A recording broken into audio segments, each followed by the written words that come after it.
பிரதமரின் முன்னாள் மூத்த அரசியல் செயலாளரான ஷம்சுல் இஸ்கண்டார் அகின் தன் மீதான 5 ஊழல் குற்றச்சாட்டுகளை அமர்வு நீதிமன்றத்திலிருந்து உயர்நீதிமன்றத்திற்கு மாற்றுவதற்கான தனது மனுவில் இன்று தோல்வி அடைந்தார்.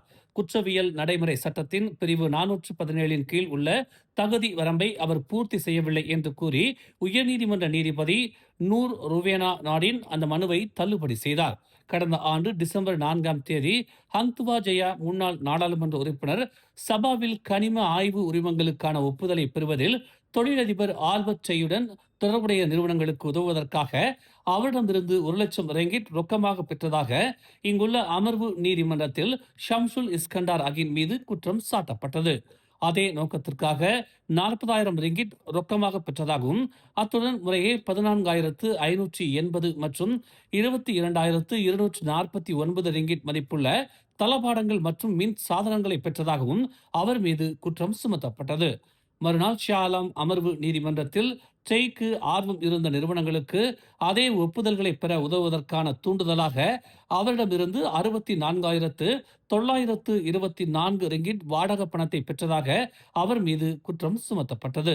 ஷா ஆலம் வழக்கு பின்னர் முந்தைய குற்றச்சாட்டுகளுடன் கூட்டாக விசாரிக்கப்படுவதற்காக கோலாலம்பூர் அமர்வு நீதிமன்றத்திற்கு மாற்றப்பட்டது. பரிகாத்தான் நேஷனல் பிரதிநிதிகள் சம்பந்தப்பட்ட தொடர்ச்சியான ஒழுங்கு நடவடிக்கைகளின் அண்மைய நிகழ்வாக கோம்பாக் சத்தியா சட்டமன்ற உறுப்பினர் ஹில்மான் இடாம் ஸ்லாங்கூர் சட்டமன்றத்திலிருந்து 2 நாட்களுக்கு இடைநீக்கம் செய்யப்பட்டுள்ளார். இன்றைய சட்டமன்ற நடவடிக்கைகளின் போது தனது வாய்மொழி கேள்விக்கு பிறகு துணை கேள்வி எழுப்புவதிலிருந்து தன்னை தடுத்த மாநில சட்டமன்ற சபாநாயகர் லாவ் வெங் சானின் முடிவை எதிர்த்ததால் தனக்கு இந்த 2 நாள் தடை விதிக்கப்பட்டதாக ஹில்மான் தெரிவித்தார். லாவின் இந்த நடத்தை சர்வாதிகாரமானது என்றும் சட்டமன்ற விவாதங்களுக்கு தீங்கு விளைவிப்பதாகவும் இருப்பதாக கூறி அதை கடுமையாக அவர் விமர்சித்தார். ஸ்லாங்கூர் மக்களின் நலன்களுக்காக பேசுவதிலிருந்து தன்னையும் மற்றும் பல சட்டமன்ற உறுப்பினர்களையும் தடுத்த சபாநாயகரின் சர்வாதிகார போக்கினால் தாம் மிகவும் ஏமாற்றமடைந்துள்ளதாக அவர் தெரிவித்தார்.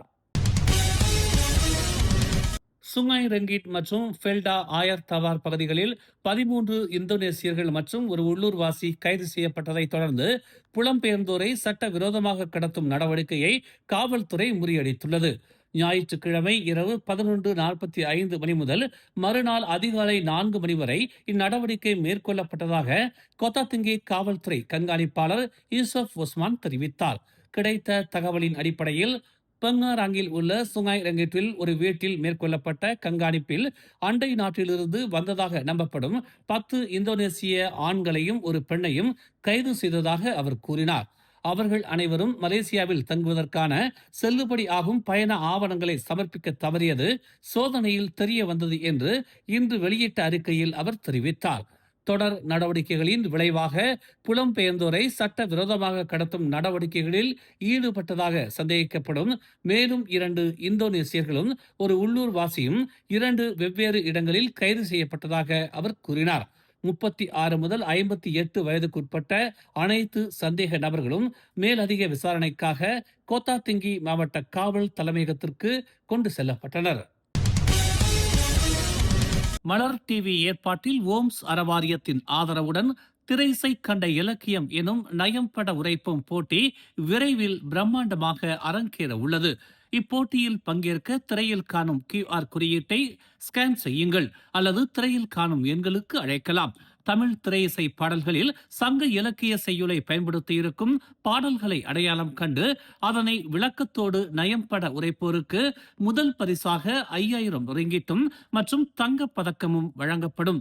மேலும் 10 போட்டியாளர்களுக்கு அதிரடியான பரிசு தொகையும் காத்திருக்கிறது.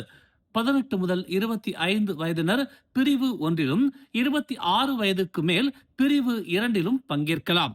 மே 25 பதிவுக்கான இறுதி நாள்.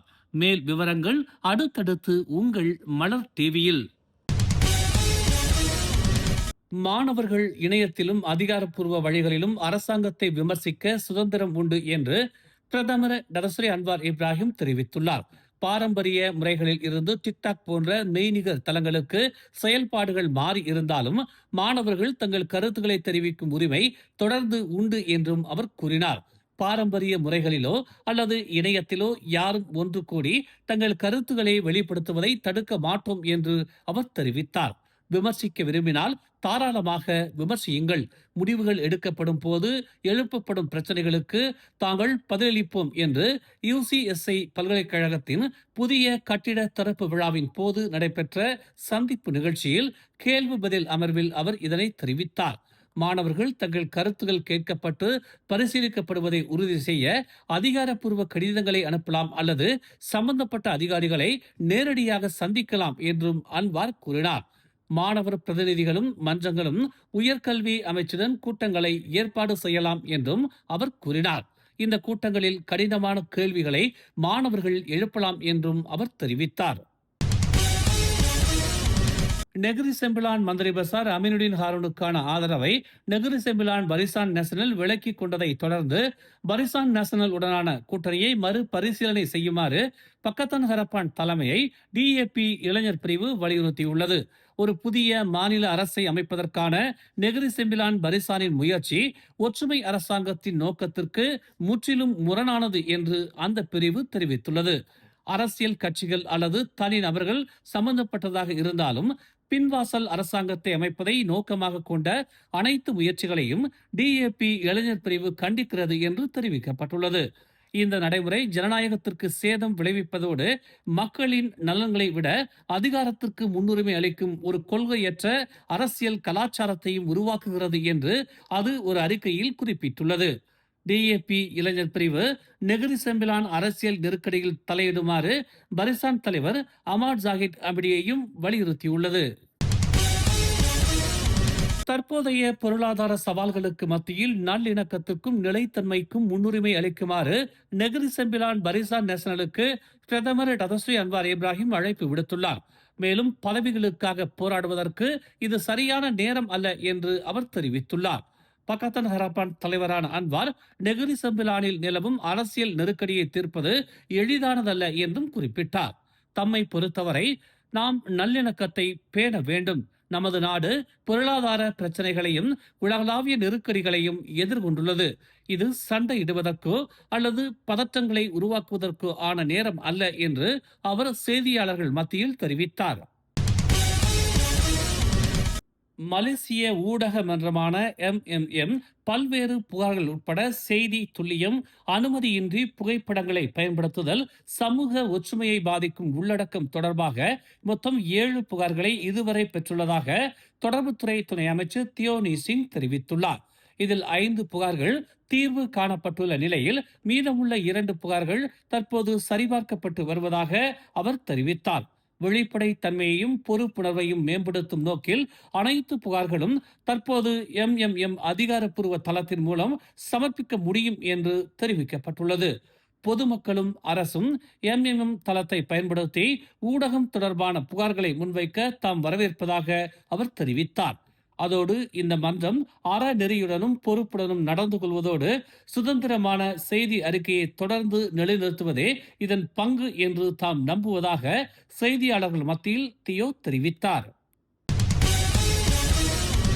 மேலும் செய்திகளை தெரிந்து கொள்ள தமிழ் மலர் இணையதளம், தமிழ் மலர் செயலி மற்றும் மலர் டிவி யூடியூப் சேனலை வலம் வாருங்கள். எங்களோடு இணைந்திருக்க மலர் டிவியை பதிவு செய்து கொள்ளுங்கள். உறவுகள் மகிழ்ந்திட விருப்பம் மற்றும் பகிர்வு சேவையை சொடுக்கிடுங்கள்.